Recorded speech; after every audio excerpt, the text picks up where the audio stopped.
Hello guys! Ito guys, dumating na naman yung bagong unit. Actually guys, ano to electric na aluminum van. Actually, parang hindi siya aluminum van, no? Para siyang insulated van. So guys, makita ko lang sa inyo yung bagong unit namin na electric.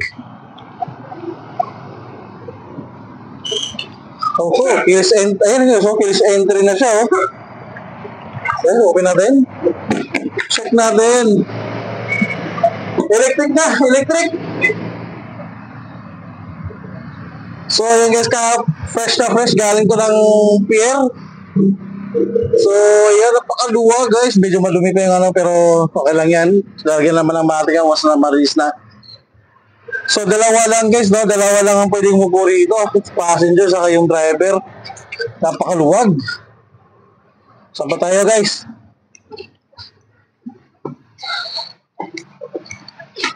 So yung audio system niya ay radio auxiliary lang, hindi siya Bluetooth ready. Yan. So grabe guys, napakaluwag yung legro sa kanong pwedeng tumod yung paa. Tapos yung headroom natin, napakalaki ayan guys, napakataas. Diba?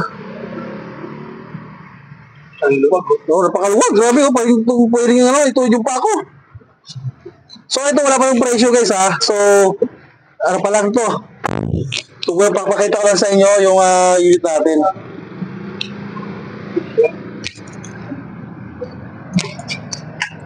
Kaya naka-power window na siya. Naka-central lock na rin.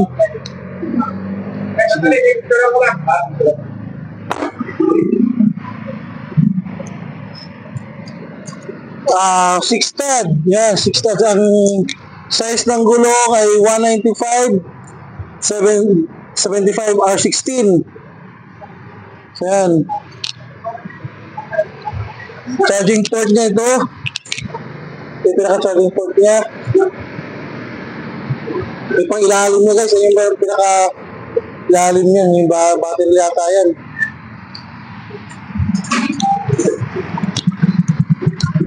Yung pinakaloob, tingnan natin ang pinakaloob.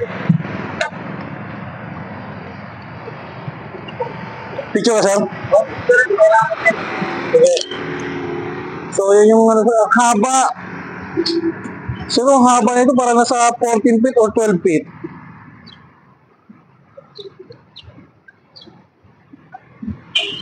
So, yun guys,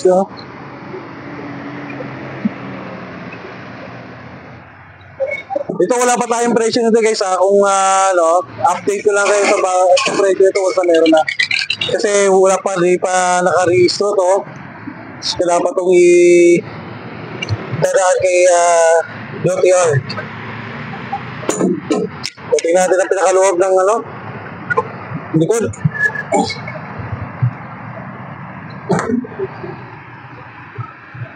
Alright, so ito yung alumban nga ito guys, design sa red band. So alumban siya na corrugated style. So ayan.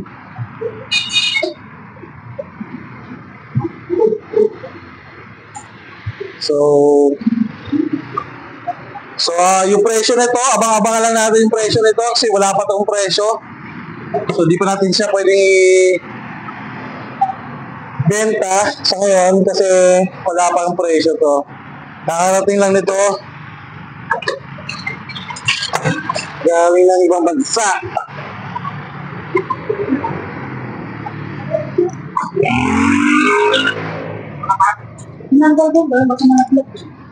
So sa driver's side naman guys, ito yung pinaka natin So ito yung pinaka central lock niya. Tapos power window. Okay. Then control ng mga headlight natin. Up and down. Yan. Tapos yung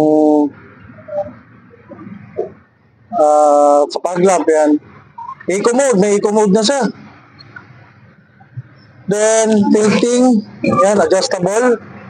Di lang sa telescopic. So, ayan, di lang sa telescopic. Adjustable lang. Ayan. Adjustable yung steering wheel natin. So, hindi sa tilting guys kasi yung ano nito, isa electric to. So, walang makina to sa ilalim ng ulo natin.